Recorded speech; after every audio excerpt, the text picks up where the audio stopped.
unpackaged. Just like download the whole thing. There it was. All you had to do was write it down. So inspiration is coming, love is coming, joy is coming. All these things are coming from the spiritual realm because that's their natural source. And in the material world, what do we have? A bunch of animals competing for sense gratification. You know, so we have to get beyond that before we get to this stage. We have to be a human being in the full sense of the term, or someone who has controlled their senses and cooperates with other living beings to attain desirable ends. That's what civilization's all about, isn't it? So we have to be really civilized. We have to be really conscious of who we are, even as on the human level, before we reach this point. This teaching is not for, you know, two-legged animals. This is for real human beings in the full sense of the term. You know, so that's what you're doing here today. You're all very nicely qualified, very advanced human beings who have some idea of spiritual life, some aspiration for higher consciousness, higher existence, more possibilities, more freedom, isn't it? I think we all share these values. And this is a technology which has come down to us from a long, long, long, long time.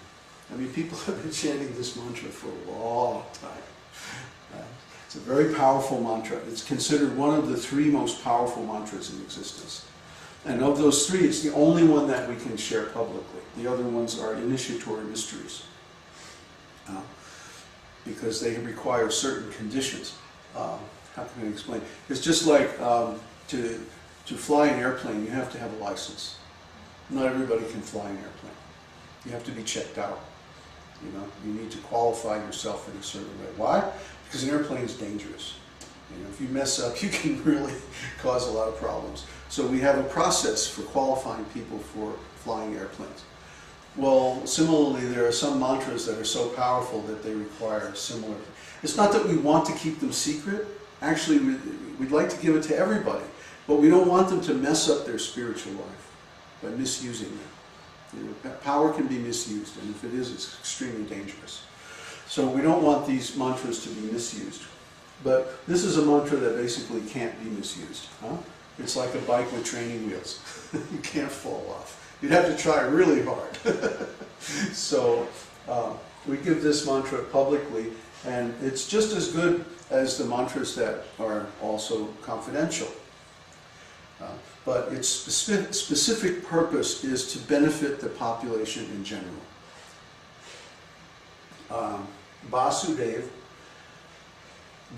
King Vasudeva is the king. He's Krishna's father in his appearance on the earth 5,000 years ago, and he was a great king of the Vishnu dynasty. So Vasudeva form of Krishna is also a great king. And his mood in that form, or in that pastime, is that he wants to benefit the citizens. See, we have this mood. We feel that we've already received the greatest benefit. We already have everything, you know, the maximal benefits that we can get from human life. So at this point, all we have to do is share that. All we want to do is give. All we want to do is help others. We don't want anything selfish, because we already have like the major benefit that you can get in human life. So Krishna's mood is also like that, but bigger. So his mood is, as a great king, is that he wants to help the people conquer all material miseries and problems of life, and be situated in the highest stage of consciousness, so that they have no suffering, no fear, no feeling of loss, even at the time of death. You know, if you really have things together, even death is not a problem, because hey, I'm just changing the body. You know, it's not a big problem. Not a big deal. It's part of the natural process of life, you know. If you have a cut and the scab is there, and then the scab falls off one day, you don't feel bad about that. So the material body is like an unnatural growth on the soul. You know, it's like a scab. We had some injury. We fell down from the spiritual world. And we got injured, and now we have this unnatural, you know, thing growing. So when this falls off, if we're in spiritual consciousness, that means it's our liberation. We can go back to the spiritual world. We don't have to come back to this world anymore. Or if we want to take another birth, well, I guess we can do that, but I don't know why we want to. So now I'm going to open up the floor to questions, both from the people here and from the people online. So I'm going to be watching the chat box. And please ask any questions you like, but it would be nice if we could keep it within the same context, because then the next section we're going to be talking about 2012. I have a question. Yes. You were talking about chanting as close to 24/7 as possible. Mm-hmm. Does that necessarily have to be out loud, or can you kind of do it in your mind while you're doing your daily business, like going to work and other things like that? Good question.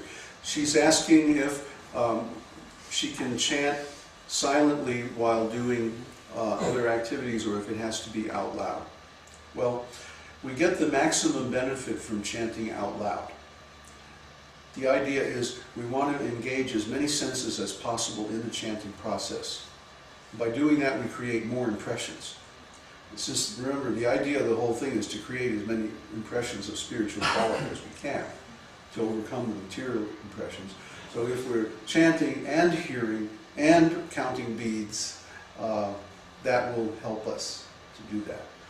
Like the best way to chant is to sit in, you know, like a yogic posture with the legs crossed, sit up straight, breathe nicely in your yogic breathing with the diaphragm, use the beads to count the mantras, and chant a regulated amount every day.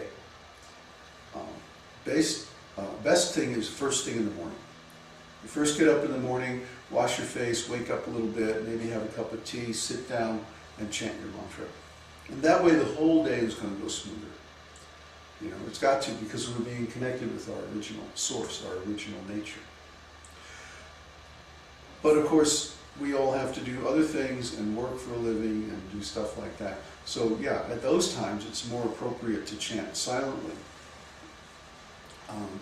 I don't know, the kind of work that I used to do, it was very hard to chant because it was knowledge work. I was a technical writer, and so I had to use my intelligence to do my work. And that interfered with the chanting. It used to really bother me. So I would just, you know, get a set of headphones like these, you know, little headphones, Walkman headphones that everybody has today, you know, and just play the file on my computer or something like that. We have hours and hours and hours of transcendental sound vibration on our website that you can download. Beautiful musical arrangements in the traditional style and also in the modern style and stuff like that. And we can, you know, supply your transcendental sound vibration needs for work or for driving in the car. It's not good to chant while you're driving in a car. It's better to listen. You know, you'd be like, oh yeah, Krishna. Here's the traffic for us. I have a question. Yeah. You said that birth is a fall from the spiritual world. Mm-hmm. So why do we as humans feel the need to recreate and have babies? His question is, we're characterizing birth as a fall from the spiritual world, so why do we feel the need to create children, to create families, right? Well, that's nature.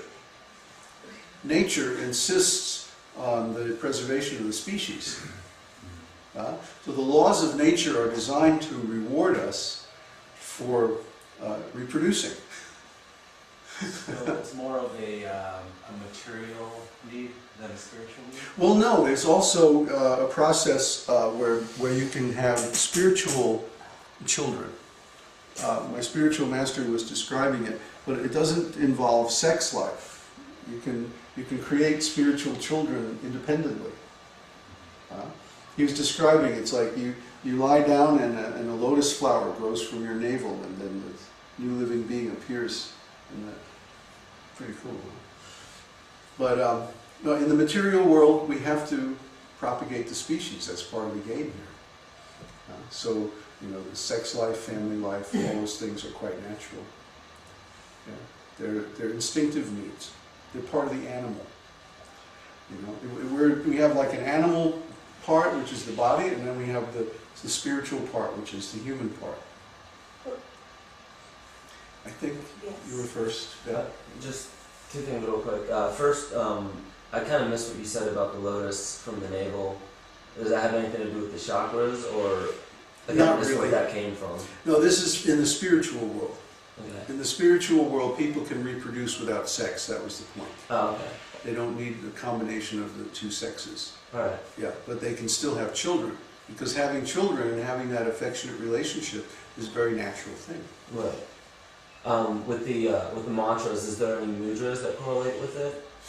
Not with this mantra. Okay. It's not necessary. Mudras are a